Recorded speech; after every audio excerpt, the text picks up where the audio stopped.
오늘 말씀의 제목은 선행에 대하여입니다. 우리가 그리스도와 연합됨으로 말미암아 하나님의 자녀가 되었음을 배웠습니다. 그래서 우리의 구원은 순전히 삼위 하나님의 행하심이고 삼위 하나님과 연합되어서 살아가기 때문에 우리의 모든 기준과 척도가 달라졌습니다. 그래서 믿음이라는 것도 내가 소유한 믿음이 아니라 하나님께서 우리에게 허락하신 믿음, 그래서 그러한 믿음이 구원으로 이제 옮겨갈 수 있는 믿음이다라고 해서 구원에 이르는 믿음과 그렇지 않은 헛된 믿음에 대한 구별이 있었습니다. 또 지난주에 우리가 보았던 말씀, 회개도 하나님 앞에서 생명이 되는 회개가 있고 그냥 자기의 뉘우침이 있는 회개가 있다. 분명히 구별되어야 될 것들을 우리가 말씀을 해왔습니다. 그래서 우리의 신앙 선배들은 그리스도 안에서 믿음과 회개를 가진 자는 분명히 세상에서 말하는 그런 신뢰와 세상이 말하는 돌이킴과는 약간 다른 것이다 라는 것을 분명히 강조했습니다. 우리가 회개함에 대해서 이제 한번 우리가 복습해 보면 왜 회개가 필요한 것인가?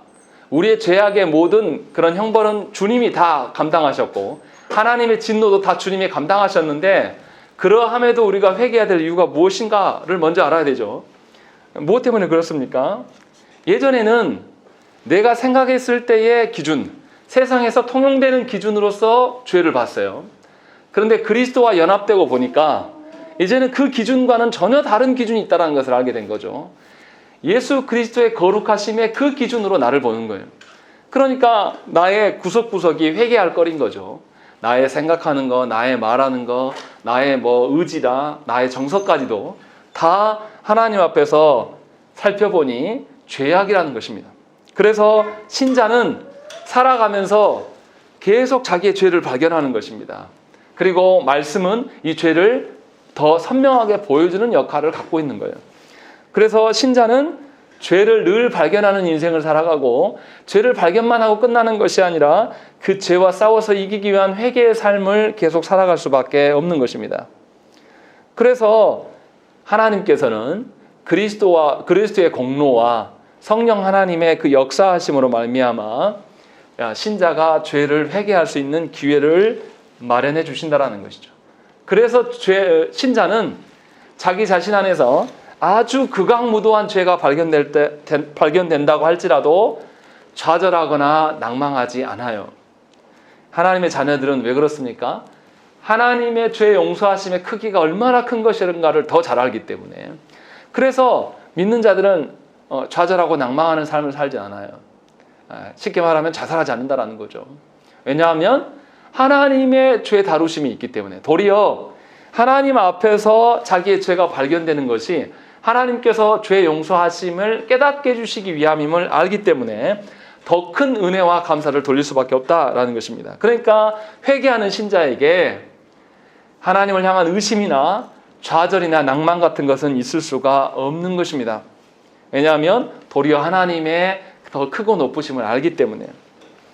그래서 죄를 발견한 신자는 더욱더 큰 은혜를 누릴 수가 있는 것이에요.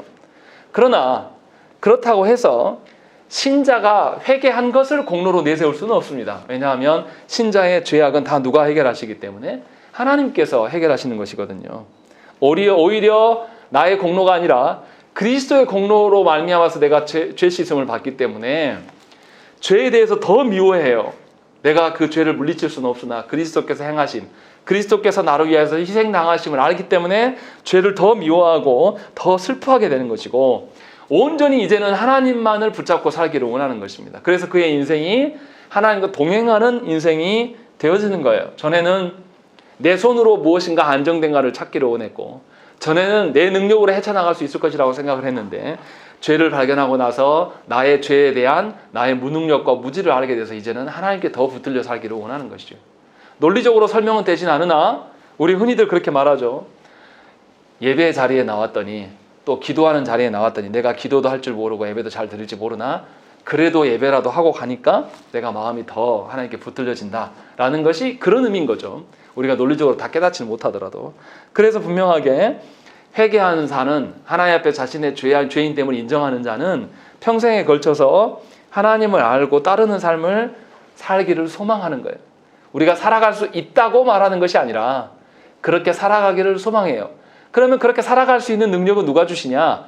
하나님께서 주신다는 것이죠. 그래서 하나님의 기준을 더 알기를 원하는 것이죠. 그러니까 회개하는 신자는 당연히 하나님의 선함을 발견할 수밖에 없는 거예요. 그리고 하나님께서 모든 것의 주관자 되심을 인정하는 것입니다. 우리가 아까 불렀던 시편 찬송에서도 무엇입니까? 칼빈이 그런 말을 했어요. 하나님께 자기 자신의 삶을 맡기지 못한 사람이 어떻게 하나님의 크고 높으심을 인정하겠냐. 하나님을 못 믿으니까 안 맡기는 것이고 하나님을 못 믿으니까 자기의 논리대로 살아가, 자기 힘을 믿고 살아가는 것 아니냐라고 칼빈이 그렇게 지적한 바와 같이 회개하지 않는 자는 하나님의 하나님 되심을 우습게 여기는 거예요. 하나님의 기준과 나의 기준이 엇비슷하면 별로 차이가 안 나요. 비슷하면 회개할 거리가 있겠습니까? 없죠. 제 기준으로 여러분들의 인생을 어떻게 이야기하면 여러분들이 뭐가 회개할 거리가 있겠습니까? 오히려 저보다 더 나으실 텐데. 그런데 그 크고 높으신 하나님 앞에서 우리 자신을 발견하게 되면 우리 존재 자체가 사실은 문제구나라는 것부터 시작돼서 전반적인 죄를 발견하게 되는 것이 사실 이것이 은혜이고 하나님께서 보여주시는 기쁨의 삶, 하나님께서 말씀하시는 소망되는 삶이 무엇인가를 죄를 발견하고 회개하는 자가 더욱더 누릴 수가 있다는 것입니다. 그래서 회개하는 자에게 은혜가 있는 것이에요. 그리고 이 회개하는 자는 누구 앞에서 죄의 선언을 받기를 원하겠습니까? 당연히 하나님 앞에서예요. 사람 앞에서가 아니라 하나님 앞에서 죄 선언 받는 것이 가장 안전한 것임을 알게 돼요. 그래서 주 앞에 엎드리는 겁니다. 사람들 앞에 가서 기웃거리면서 우리끼리 이거 합법이니까 그 일은 괜찮아, 이렇게 해결받는 것이 얼마나 어리석인가는 깨달아야 돼요. 목회를 해보면 그런 성도들이 있습니다. 신앙생활 해나갈 때 목사의 입을 통해서 죄의 선언을 받기를 원하는 분들이 있어요. 심정적으로는 이해가 돼요. 얼마나 그 문제가 고심이 되고 괴로우면 사람 목사에게 찾아와서 물어볼까, 이 부분은 이해가 돼요. 그러나 사람이 선언해 준다고 해서 그 죄가 해결되는 것은 아니에요. 하나님 앞에서 선언되었을 때에 우리가 회개의 삶을 살아갈 수가 있는 것입니다. 그러니까 저와 여러분들이 하나님 앞에서 정직하게 서려고 애를 써야 되는 것입니다. 하나님의 기준 앞에서 우리가 어떻게 죄가 없겠습니까? 그 죄를 발견하기를 소망하고 또 발견된 그 죄를 하나님께서 해결하실 것들에 대한 믿음을 갖고 또 하나님께 우리가 온전히 우리 죄악들을 토로하고 고백할 때 하나님께서 우리를 얼마나 기쁘게 받으시겠습니까? 하나님께서 얼마나 우리를 귀하게 여기시겠습니까? 이것이 생명에 이르는 회개다라는 것을 지난 시간에 우리가 했었습니다. 오늘은 무엇을 할 거냐면 선행에 대해서 이야기를 합니다. 무려 선행에 대해서는 7항이나 되어 있어요. 근데 그렇게 어렵지는 않습니다. 그러면 선행이 도대체 뭐냐? 믿는 자의, 신자의, 성도의 선행과 세상에서 말하는 선행은 다른 것입니다. 분명하게 신자는 참된 회개로 말미암아서 죄를 떠나서 하나님과 동행하는 삶을 사는 자예요. 그렇기 때문에 선행의 기준도 하나님의 기준으로밖에 말할 수가 없는 것입니다. 하나님의 거룩하심을 쫓아서 행하는 것이 선행이라는 거예요. 그냥 세상 말하는 것처럼 다른 사람을 이롭게 하는 거. 홍익인간이 뭡니까? 이 모든 세상 사람들을 이롭게 하는 것이, 다른 사람의 기분 맞춰주는 것, 이것이 선행이 아니라는 것입니다. 그래서 선행이란 하나님의 거룩하신 말씀에서 명령하신 것만을 시행하는 것입니다. 사람의 열심이나 사람의 선한 의도에 기반하지 않아요. 하나님 앞에서 참된 믿음과 회개를 가진 자, 그런 삶의 태도에서 진정한 회개가 나오고 선행이 나올 수가 있는 것입니다. 왜 그렇습니까? 믿음을 통하여서 구원이 무엇인가를 알게 되고 회개함을 통하여서 진정으로 하나님과 함께 살아가는 것이 무엇인지를 아는 자는 선의 기준도 하나님께서 찾는 것이고, 그래서 옛 사람의 방식으로 아니라 새 사람의 방식으로 살아갈 수밖에 없어요. 과거에 내가 죄인 되었을 때에 기쁘고 좋았던 것들이 이제 하나님 앞에서 의로운 자, 칭의받고 의인이 되었을 때에 기쁘고 좋을 수가 없다는 것이죠. 전혀 다른 것이 되어버리는 것입니다. 그래서 죄인 되었을 때 옛사람이 갖고 있었던 행복이나 옛사람이 갖고 있었던 그런 영광, 그 상태로 머물러 있을 수가 없게 되는 거예요. 그것을 알게 되면 이제 어떻게 하겠습니까? 세상 삶에, 세상 사람들이 살아가는 그 방식 안에 머물러 살아갈 수가 없어요. 자신과 섞이지 않는 것을 깨닫게 되는 것입니다. 예전에는 세상 사람들과 섞이지 않는 나를 발견하면서 괴로워했는데, 이제는 하나님의 말씀을 알고 보니 하나님의 사람과 세상 사람들이 섞이지 않는 것이 너무나 당연한 것이고 정상적인 것을 깨달아 알게 되는 것입니다. 그래서 신자에게 선행은 오직 그리스도 안에서 드러나는 것입니다. 그리스도 안에서 나타나는 것이에요. 하이델베르그 요리문답 86문에 그리스도의 은혜로 죄와 비참으로부터 구원받은 신자가 선행해야 할 이유를 밝힙니다. 신자는 그리스도 없이 행하는 삶에서 돌이키는 참된 회개에서 비롯되기 때문에 그리스도를 따라가려고 하고 그리스도를 행하려고 하는 그런 삶의 방식이 주어진다는 것입니다. 그래서 그리스도를 닮기를 원하고 그리스도께서 말씀하시는 것을 선으로 간주하게 되는 것입니다. 그것이 우리 안에 드러나요. 그러니까 신자가 선행을 해야 됩니까? 안 해야 됩니까? 해야 돼요.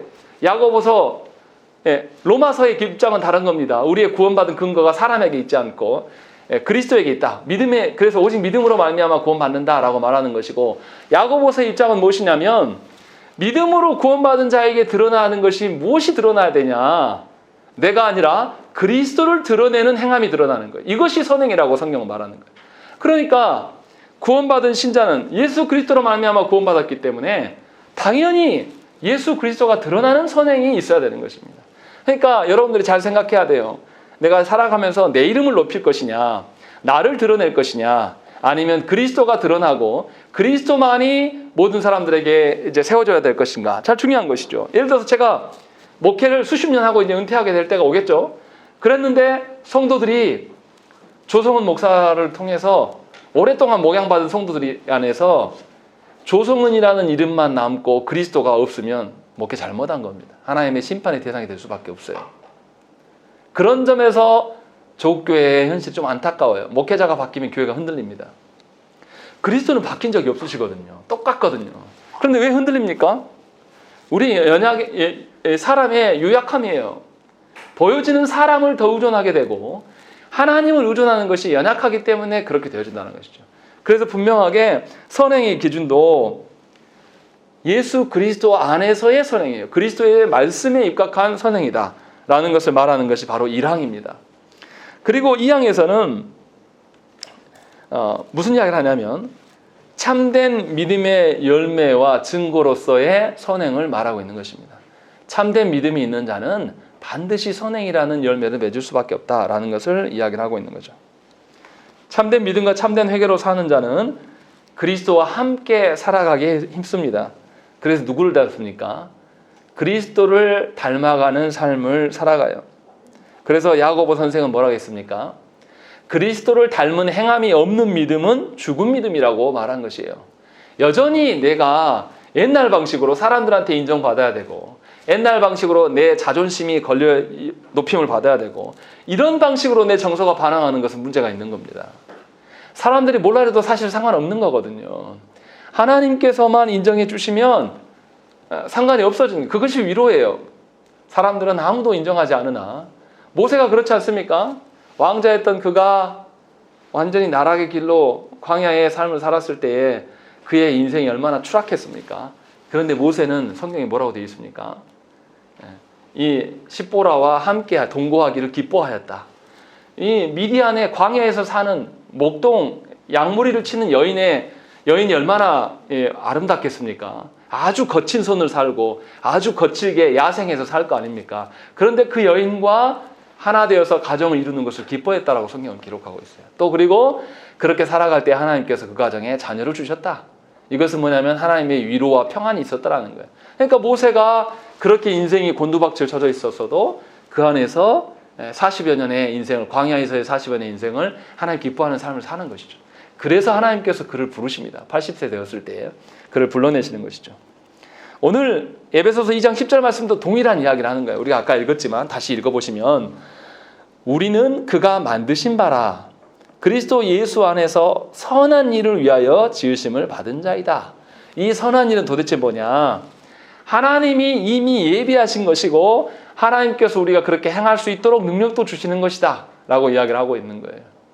그러니까 하나님께서 우리를 구원하신 목적은 선행하기 위하여서. 그런데 이 선행이 뭐냐면 이 땅의 가치로서의 선행이 아니라 하나님 나라의 선으로 행함을 말하는 것이에요. 그렇게 살도록 하시기 위해서 우리를 부르신 겁니다. 그래서 사도 바울 선생도 비슷한 이야기를 해요. 로마서 14장 16절부터 20절의 말씀 보면, 그러므로 너희의 선한 것이 비방을 받지 않게 하라. 하나님의 나라는 먹는 것과 마시는 것이 아니요 오직 성령 안에 있는 의와 평강과 희락이라. 이로써 그리스도를 섬기는 자는 하나님을 기쁘시게 하며 사람에게도 칭찬을 받느니라. 그러므로 우리가 화평의 일과 서로 덕을 세우는 일을 힘쓰나니 음식으로 말미암아 하나님의 사업을 무너지게 하지 말라. 만물이 다 깨끗하되 거리낌으로 먹는 사람에게는 악한 것이다 라는 것입니다. 무슨 말입니까? 하나님 나라의 기준으로 봤을 때 이 땅의 음식의 정결과 부정한 것은 별로 중요하지 않아요. 그게 아니고 하나님을 기쁘시게 하는 것이 더 중요한 겁니다. 그러니까 교회 안에서 교회에서 전도하다 보면 그런 일이 나오잖아요. 내가 하나님 믿고는 싶은데 내가 아직 술, 담배 해가지고 힘들어요. 말할 때. 술, 담배가 중요한 게 아니란 거죠. 세상은 술, 담배가 중요해요. 세상의 가치로서는. 그런데 하나님 나라의 가치로서 봤을 때는 내가 술, 담배를 못 끊어도 하나님을 기쁘시게 하는 삶이 그 안에 있다라면 그가 하나님의 자녀라는 것이죠. 그게 중요하지 않다는 거예요. 더 확장해서 이야기해 볼까요? 주일 성수의 개념도 그래요. 몸뚱이는 교회에 와 있는데 설교할 때나 예배할 때 하나님을 향하지 않고 그냥 자기의 이름 걸려 있어가지고 자기 직분이 교회 안에 있기 때문에 나와서 드리는 그 예배, 하나님 받으시겠습니까? 그런 예배 말고 내가 세상에서 아무런 가치도 없고 내가 이 교회 안에서 아무 직분도 없고 아무것도 없지만 하나님 사랑하기 때문에 내가 다른 일을 끊어내고 주 앞에 나오는, 분명히 두 사람에 나오는 양태는 똑같이 보일 수 있어요. 겉으로 보이기에는. 그런데 내면에 있어서는 전혀 다른 이야기가 되는 것이죠. 그래서 분명하게 하나님께서 우리를 선한 일에 쓰시려고 부르셨다라는 것 때문에 우리는 선행을 해야 됩니다. 의무예요. 또 우리의 권리가 되는 것이고. 그래서 교회와 신자가 힘써야 될 선행은 바울 선생이 말하는 것처럼 하나님 나라의 의와 평강과 희락이어야 돼요. 여기서 하나님 나라의 의와 평강과 희락은 이 땅에 있는 것이 아닙니다. 이 땅의 선한 정도로 말씀하시는 것이 아니에요. 그래서 우리는 이것을 잘 모르기 때문에 그리스도를 알고자 해야 되는 것이죠. 그리스도께서 성부 하나님께 어떻게 순종하셨는가라는 것을 보면서 아, 이것이 하나님의 기준이구나, 이것이 그리스도의 기준이구나라는 것을 알게 되는 거예요. 또 하나님께서, 삼위 하나님께서 세 분 하나님이 전혀 오차가 없이 동등하신 그 가운데서의 화평을 바라보는 거죠. 그리고 삼위 하나님께서 어떻게 일하십니까? 성자 예수 그리스도는 자신을 드러내지 않아요. 누구를 드러냅니까? 성부를 드러내시고, 성령 하나님은 자기 자신으로 독자적으로 행동하지 않으시고 누구를 드러내십니까? 성자와 성부 하나님을 드러내는 방식으로, 이런 식으로 덕을 드러내는 방식들을 보여주신다는 것이죠. 그래서 우리가 각각 하나님께서 우리에게 교회를 이뤄갈 때 어떤 구성원의 역할을 다 주셨는데 그 역할 안에서 나를 드러냄이 아니라 우리를 한 몸 되게 연계하시는 그리스도를 드러내는 방식. 그러니까 나는 가정에 돌아가서 직장에 가서도 누구의 군사냐면 주의 군사예요. 그리스도께서 보여주시는 어떠함을 우리에게, 사람들에게 보이는 거죠. 그래서 하나님을 알지 못하는 자에게, 믿는 자들이 전혀 다른 삶의 방식들 살아가는 것, 이것이 선행이다 라고 지금 우리에게 말하고 있는 것입니다. 그러니까 신자들에게 선행하는 것은 당연한 것이고 또 권리예요.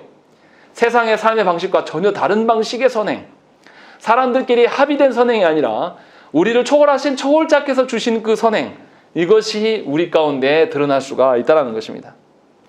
그래서 이러한 선행할 수 있는 능력, 그 능력을 하나님께서 우리에게 주신다는 것이 사망이에요. 그런데 그 능력이 누구로부터 오냐? 그리스도의 영이신 성령님께서 이 모든 능력들을 우리에게 부어주신다라는 것이죠. 그래서 선행의 능력은 우리에게서 나오지 않아요. 우리는 이렇게 오해하잖아요.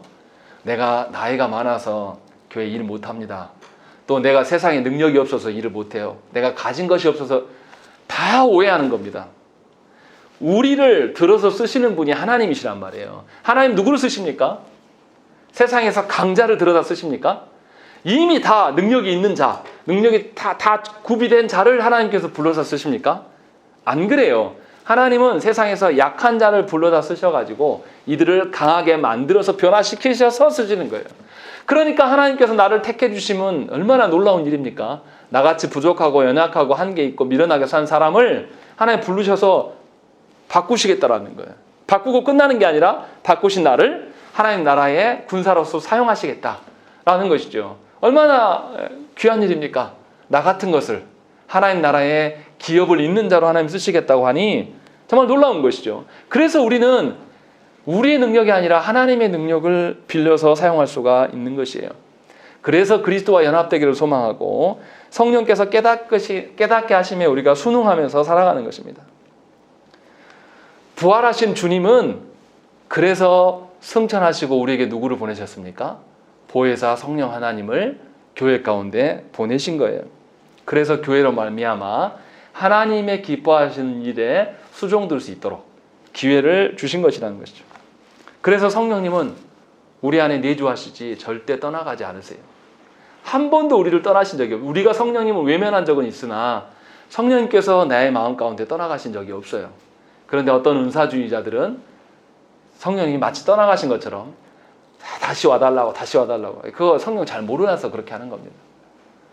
성령 하나님의 역사하심이 없으면 우리는 신자다움 자체가 없어요. 그래서 우리는 안정적인 것입니다. 그래서 우리의 능력이 아니라 하나님께서 주시는 능력으로 우리를 살게 하신다는 거예요. 그러니까 신자가 선행하는 것이 어려운 일은 아니에요. 누구에게 붙어 있으면 됩니까?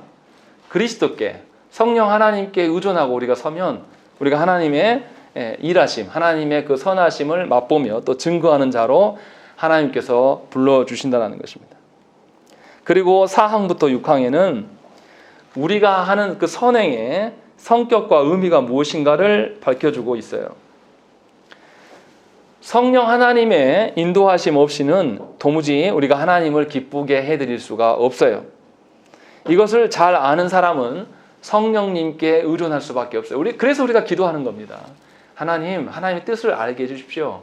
하나님 보시기에 기뻐하실 만한 일이 무엇인지를 알게 해달라고 기도하는 것이죠. 그래서 사항에서 뭐라고 되어 있냐면 순종에 있어서 이 땅에서 도달할 수 있는 가장 높은 수준에 이른 사람이라고 할지라도 적선을 쌓고 하나님이 요구하는 것보다 더 많은 것을 할 수 있는 사람은 없다라고 이야기하는 것입니다. 우리끼리 신앙이 아주 좋고 뭔가 탁월한 사람처럼 보이는 그런 사람이라 할지라도 하나님 앞에서 그가 만족시킬 수 없다라는 거예요. 결국은 그도 하나님의 능력에 의존할 수밖에 없는 거예요. 그러니까 저와 여러분들 가운데 어떻게 하겠습니까? 내가 하나님 나라 일들을 많이 헌신하고 수고했어요. 그 일로 인하여서 복음을 전해서 교회가 커지기도 하고 뭔가 유명세를 떨치게 되었어요. 그러면 그럴수록 우리는 어떻게 해야 됩니까? 누구의 능력으로 행한 것이죠? 삼위 하나님의 능력으로 행하신 거기 때문에 우리에게 드러나는 것은 겸손한 고백이 있을 수밖에 없는 것입니다. 그런데 유명해지면 삶의 태도가 달라지는 사람들이 있죠. 그런 점에서 경각심을 가져야 되는 것입니다. 5항에서는 무슨 이야기를 하냐면 하나님과 우리의 간격이 얼마나 큰 것인가를 이야기를 합니다. 사람의 힘과 노력에 근거해서 선행할 수가 없어요. 그렇기 때문에 우리는 하나님 안에서 안정을 취할 수가 있는 것입니다. 하나님이 주신 능력으로 행할 것이거든요. 나의 능력으로 이루라고 하신 적이 한 번도 없어요, 하나님. 그래서 어떻습니까? 하나님의 능력을 구하는 거예요. 왜냐하면 하나님의 능력이 세상 어떤 능력보다 훨씬 탁월하거든요. 하나님과 사람의 간격이 어마어마하다는 것을 알기 때문에 하나님의 능력이면 족하고 세상의 어떤 것보다 기웃거리는 것이 아니라 하나님의 능력을 구하는 그런 방식으로 우리가 나아갈 수밖에 없다는 것입니다. 그러니까 잘 생각을 해봐야 돼요. 사람의 힘과 능력으로 하나님이 일을 할 수가 없어요. 이걸 확장해서 이야기해보면 이런 거죠. 천국을 보고 왔다고 말하는 분들이 있어요. 천국 보고 왔는데 그 사람들 이야기 들어보면 어떻습니까? 하나님 나라가 내가 상상할 수 없는 그런 하나님 나라입니까? 아니에요. 너무 이 땅에 있는 것처럼 설명해요. 그 땅에 갔더니 뭐 황금 집으로 막 이거 우리가 세상 사람들이 바라는 방식이잖아요. 하나님께서 우리에게 약속하신 하나님 나라가 우리가 상상할 수 있는 나라겠습니까? 상식적으로 생각을 해보세요. 상상할 수 없어요. 보았다 해도 그 하나님 나라의 어떠함을 우리 입술로 우리가 갖고 있는 언어로 표현할 수 있을까요? 사실 불가능한 거거든요. 정말로 하나님 나라를 가고 온 자라면 하나님의 크고 높으심에 압도당해서 어떻게 설명을 못할 거예요. 분명히 보긴 봤으나 그게 뭐 진짜인지 가짜인지 모르겠으나 보고 왔다라고 하면, 진짜를 보고 왔다라면 말할 수가 없는, 말로 표현할 수가 없는 거예요. 그것이 정상적인 거지 않겠습니까? 그런데 너무나도 많은 사기꾼들이 하나님 나라를 이 땅에 있는 것처럼 설명을 해버립니다. 이 땅에 있는 것처럼 뭐 집이 뭐 몇 칸짜리가 있었고 뭐 거기 갔더니 뭐 누구는 어떻고 누구는 저러더라. 그게 무슨 하나님 나라입니까? 우리가 상상할 수 있고 우리가 이해할 수 있는 나라면 하나님 나라가 아닌 것이죠. 분명히 이 부분을 알아야 되는 것이죠. 그러니까 우리는 하나님의 크고 높으심, 하나님의 엄청 크고 높으심을 안다라면 우리가 하나님에 대해서 상상할 필요가 없어요. 그냥 우리는 하나님 외에는 진리가 없기 때문에 그냥 하나님께 충성을 보이는 것이 너무 당연한 것입니다. 하나님 주신 언약 앞에 우리가 성실하는 것이 그냥 당연한 것이 돼요. 그런데 하나님의 크고 높으심을 모르는 사람은 이게 당연한 일이 아닙니다. 계속 의심해요. 왜 하나님은 이 하고 많은 일 중에 나를 이렇게 이 일을 하라고 그럴까? 왜 하나님은 하고 많은 가정 중에 이런 가정에서 나를 낳게 하셨을까? 왜 하나님은 하고 많은 일터 위에서는 이런 직장에 나를 두셨을까? 이런 의문과 의심하는 삶을 살아가는 거예요. 왜냐하면 하나님의 일하심이 내 수준이라고 생각하기 때문에. 이건 엄청나게 교만인 것이죠. 그것을 계속 이야기를 하고 있는 거예요. 그래서 하나님의 크고 높으심을 아는 자라면 하나님의 처분에 대해서 당연히 소망을 갖게 되고 그것이 이해가 되지 않을지라도 먼저 충성스러움을 보이는 것이 너무나 당연한 것입니다. 그렇지 않겠습니까? 요즘에 언론들이 어떻습니까?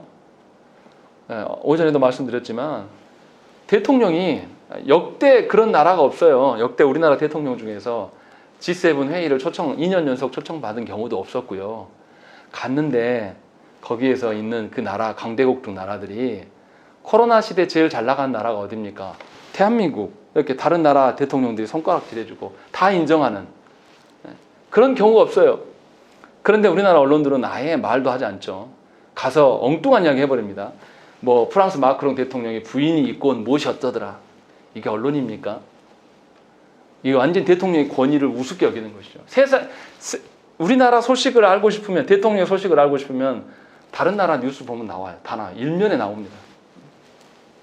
그러니까 이게 아주 교만한 거고 나중에 나라가 잘못되면요. 언론인들한테 책임을 물어야 돼요. 니네 그때 뭐 했냐? 나라 망하는데 1조 아니냐 너희들. 제가 무슨 말을 하려고 하는 것입니까? 신자들이 하나님이 주신 것, 하나님의 크고 높으심을 인정하지 않으면 그거 어떻게 되겠어요?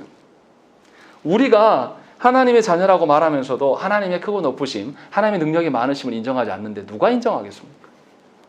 이게 아주 교만한 것이죠. 그래서 하나님의 나라를 세워가는 것은 사람의 계획으로 세워가는 것이 아니에요. 하나님께 물어가면서 나아가는 거예요. 그러니까 교회 안에서 내 뜻이 관찰 안 돼도 괜찮은 것입니다. 놀랍지 않습니까? 내가 생각할 때에 바른 것이 아니어도 괜찮아요. 왜냐하면 교회를 누가 주관하시니까? 하나님 주관하시니까요. 지금 보여지기로는 조국교회가 형편없어요. 이 조국교회 형편없음에 대해서 우리가 입 다물고 있자는 게 아니라 개혁을 노래해야 됩니다. 그런데 절망할 필요는 없어요. 네, 제가 요즘에 계속 권정생 그 강아지똥 지은 작가 선생님 말 중에서 정말 제가 은혜 받은 게 뭐냐면 자기의 인생이 처참해요. 굉장히 좋지 않은 인생이 있어요. 그런데 그분이 뭐라고 하냐면 그런데 나의 인생에서는 절망은 없다라고 이야기해요. 왜냐하면 하나님 계시거든요. 본인이 결혼도 못했고 본인이 아무것도 이루어지지 못하고 부유하지도 못하고 평생 질병으로 살았고 이렇게 살았어도 하나님 나라가 있기 때문에 나에겐 좌절이 없다. 나에겐 낭망이 없다라고 말합니다. 우리가 그런 것이 있어요. 하나님의 크고 높으심을 안다라면 신자에게 절망이 없다라는 것을 말해주고 있는 것이 5항과 6항이에요. 그러니까 분명하게 우리는 사람의 계획을 세워가는 것이 아니라 거룩한 하나님의 그 어떠하심을 반영하는 자들로 살아가는 것이죠. 그래서 교회는 사람의 일이 아니라 하나님 나라의 일을 행하는 자들이에요. 그리고 모든 선은 하나님께로부터 나오는 것을 알기 때문에 우리의 선행의 어떠함이 나의 어떠함을 반영하는 것이 아니라 하나님의 어떠하심을 반영하는 것이 되기를 소망해야 한다는 것입니다. 그리고 신자가 성령을 의지하고 행한 선행의 의미는 하나님의 심판을 통과할 수 없는 그런 일들임을 깨달아 아는 것입니다. 무슨 말입니까? 우리의 어떠함으로 하나님의 어떠함을 간과할 수가 없는 것입니다. 성령 하나님께서 역사하시지 않으면 우리가 살아갈 수가 없는 거예요.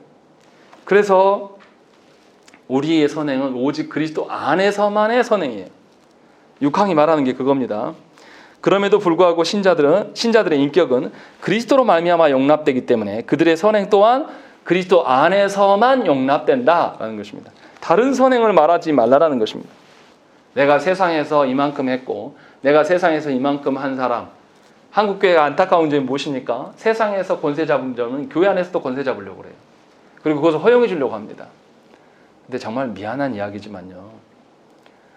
세상에서 다른 교회에서 무슨 직분을 했네 어쩌네 해도 우리 교회에서 허락하지 않으면 끝난 겁니다. 앞으로도 그렇게 하고 싶어요. 다른 교회에서 집사네 뭐네 하고 와도 우리 교회에서는 여러분들이 잘 아시겠지만 교회의 장로는 어떨 때 장로입니까? 그 교회 안에서 공동회의 표를 받고 하나님이 주신 직분에 순종할 때의 장로예요. 그 장로가 그 교회에서 떠남과 동시에 그분은 장로가 아니에요. 착각하시면 안 됩니다. 장로는 신분제가 아니에요. 권사님도 마찬가지죠. 그리고 안수집사도 마찬가지고 분명하게 하나님께서 주신 영역 안에서의 어떠함이란 말이에요. 그런데 한국교회는 이것에 대한 생각들이 많이 흐려졌습니다. 내가 한 번 장로면 죽을 때까지 장로인 줄 알아요. 그렇지 않아요. 장로의 직분을 행하지 않을 때는. 제가 무슨 말 하려고 이 이야기를 꺼낸 거냐면 우리의 어떠함으로 하나님의 의로우심을 말할 수가 없다는 것입니다. 그래서 하나님 앞에서 선행을 행하는 신자는 오직 하나님만을 소망할 수밖에 없고 하나님 안에서 그리스도 안에서만 어떠한 것을 이야기하는 거예요. 그리고 그리스도 밖에서 떠나서 이야기하는 것은 다 무의미한 것입니다. 그러니까 우리가 잘 생각을 해봐야 돼요. 정말로 자녀들에게 가장 귀하게 주는 것이 무엇입니까? 그리스도 안에서 우리가 순종하고 그리스도 안에서 순종하기 위해서 애쓰는 그 모습, 그것이 진짜예요. 그리스도를 떠나서 결과적으로만 잘 되는 것을 하나님 복이라고 말해서는 안 돼요. 안 될 수도 있습니다. 하나님이 돌보신다고 믿었는데 내 형편이 안 좋을 수도 있어요. 그때도 내가 포기하지 않고 하나님 안에서 살려고 하는 그 모습, 그것을 보이는 것이 신앙의 유산이 되는 거예요. 그러니까 잘 알아들어야 돼요. 어떤 게 선행이다라는 것은. 그리고 마지막에는 이제 믿지 않는 자의 선행은 그럼 어떻게 볼 것인가 라는 것에 대한 이야기를 하고 있어요. 7항에서 중생하지 않은 사람이 행한 행위들은 이렇게 말하고 있죠. 먼저 생각해 봐야 될 게 하나님께서 중생하지 못한 사람이 행하는 선을 인정하십니까? 인정하지 않으십니까? 물론 그리스도 안에서의 선행은 아니겠죠. 그러나 세상적인 도덕과 윤리를 봤을 때 선행을 하는 자들이 있어요. 생명을 살리기 위해서 힘쓰는 자들이 분명히 있습니다. 예를 들면 어떻습니까? 간디 같은 사람. 선한 분이 맞죠. 네, 분명하게. 분명히 반티라는 성경 신학자는 무슨 이야기를 하냐면 우리 안에서 선한 것이 나올 수 없다. 우리 안에서 행하는 그 선함은 사실 다 하나님께서 빌려온 선함이다 라고 이야기해요. 타락한 자에게도 희미하게 남아 하나님이 주시는 하나님의 형상이 남아있기 때문에 그런 하나님의 선을 빌려와서 그것을 닮아서 선행하는 그런 그림자가 남아있다라고 말하는 것입니다. 그래서 하나님께서 세상을 어떻습니까? 타락한 세상을 유지하십니다. 그러니까 분명하게 믿지 않은 자에게도 하나님의 그 선한 흔적들이 있기는 있어요. 그러면 우리가 이제 어떻게 해야 되겠습니까? 믿는 자들이 이 선행하는 이 선함을 활용할 수 있어야 돼요. 이 선함을 그리스도 안에서 선함이 아니기 때문에 무조건 배척할 것이 아니라 그들은 하나님을 보지 못하기 때문에 존중해주고 그들의 선행에 더 크고 놀라운 그리스도 안에서의 선행이 있다는 것을 보여주고 격려해주고 알려줘야 되는 것입니다. 그러려면 우리가 어떻게 해야 되겠습니까?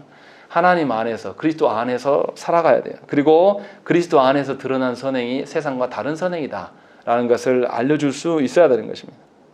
분명히 불신자의 선은 자신의 영광이나 자신의 이름 때문에 행할 수 있어요. 그러나 그렇다고 해서 그들의 그 노력과 모든 것을 무시할 것이 아니라 하나님 앞에서 참된 선행이 무엇인가를 알리고 복음을 전하는 방편으로 우리가 활용해야 된다는 것입니다. 그래서 하나님 나라가 훨씬 더 가치가 있고 놀라운 것이다 라는 것을 그들에게 입증해야 될 것이 우리의 몫이에요. 그러면 우리가 어떻게 살아야 되겠습니까? 나만 잘 돼서 되는 게 아니에요. 내 가정만 어떻게 잘 되어야지 이 정도로 끝나면 안 돼요. 신자 부르신 것이. 오전에도 말씀드렸지만 우리가 구원받아서 세상으로부터 건짐을 받았으면 반드시 다른 이들을 하나님 앞에 건져낼 수 있는 일에 우리가 협조해야 되는 거죠. 이것이 신자의 직무고 신자의 선행이에요. 그래서 우리 모두는 하나님의 구원의 역사에 동참하는 자로 서 있어야 되는 것입니다. 이 말을 듣고 또 우리 목사님이 누가 안 오니까 전도하라고 저 말한갑다. 이렇게 받아들이시면 안 돼요. 그 뜻이 아니에요. 전도도 해야 되겠죠. 그러나 그런 의미가 아니라 원래 우리의 직무가 무엇인가를 이야기를 하고 있는 것이고, 그래서 하나님께서 선행을 베풀게 하셨기 때문에 선행하는 자에게 마땅히 드러나야 될 세상과의 다른 가치들이 드러나는 것, 이것이 우리의 존재됨의 이유라는 것입니다. 그것이 저와 여러분들 가운데 있어야 되는 거예요. 그러니까 나만 바뀌어서는 곤란해요. 우리는 부단히 뭐 해야 됩니까? 하나님을 알지 못하는 자들에게 하나님을 소개하고 하나님의 오래 참으심과 인내하심과 그들을 긍휼히 여기는 것을 우리가 드러내야 되는 것입니다. 이것이 우리에게 주어진 의무이고 권리인 것입니다. 그래서 선행해야 되는 것이죠. 우리의 믿음이 진짜인가를 뭐로 확인하라는 것이죠? 선행함으로, 그리스도께서 말씀하시는 선행함으로 말미암아 입증 받으실 때 구원의 확신이 확인받을 수가 있는 것입니다. 그냥 내가 내 스스로 기도해봤더니 하나님이 확신을 주셨다, 이런 확신도 중요하지만 이것 외에 영혼의 어떠함이 하나님의 말씀으로 변화되는 것, 하나님의 말씀의 가치대로 살아가는 것을 보면서 세상 사람들이 나의 삶의 방식을 보면서 하나님이 계실 것 같다 라는 그런 고백들이 드러나도록 우리가 살아가야 된다는 것입니다. 그래서 신앙 고백서에서 선행에 대해서 이야기를 하고 있는 것입니다. 순서를 잘 생각해 보셔야 돼요. 신앙 고백서에서 순서는 구원의 여정과 약간 달라요. 구원의 여정은 신자 개인의 입장에서 설명한 것이어서 하나님이 역사하셔서 내 안에 믿음과 회개가 생긴 다음에 그리스도의 양자됨과 그리스도의 연합됨을 이야기해요. 그런데 우리의 신앙 고백서는 그렇게 말하지 않습니다.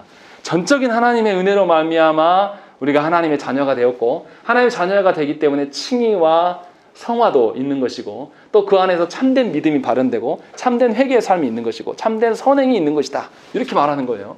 그러니까 하나님의 주인 되심으로 말미암아 우리가 구원받았고, 그 주인 되심을 인정하는 사람이라면 선행하는 것, 하나님의 가치와 질서대로 살아가는 것이 당연한 것입니다. 그래서 여러분들이 말씀대로 살아야 되고 주일 예배를 중요시 여겨야 되고, 하나님께 나의 살아가는 모든 재화가 하나님으로부터 온다라는 것을 신앙 고백으로 드러내는 헌금이 그런 것이고, 기도 역시도 내 뜻대로 할 수가 없기 때문에 하나님 뜻을 묻는 차원에서의 기도인 것입니다. 이러한 원리들을 잘 알고 계셔야 돼요. 이거 빼버리고 그냥 주일 성수 잘하십시오, 11조 하세요, 그러면 뭐가 되냐면 율법이 되는 거예요. 그래서 저와 여러분들이 율법이 아닌 하나님 주시는 은혜의 방편으로서 우리가 참된 믿음과 회개의 삶, 또 선행하는 그런 사람들이 여러분과 또 여러분의 가정 안에 또 일터 위에서 늘 함께 하시기를 간절히 축원합니다. 함께 기도하겠습니다.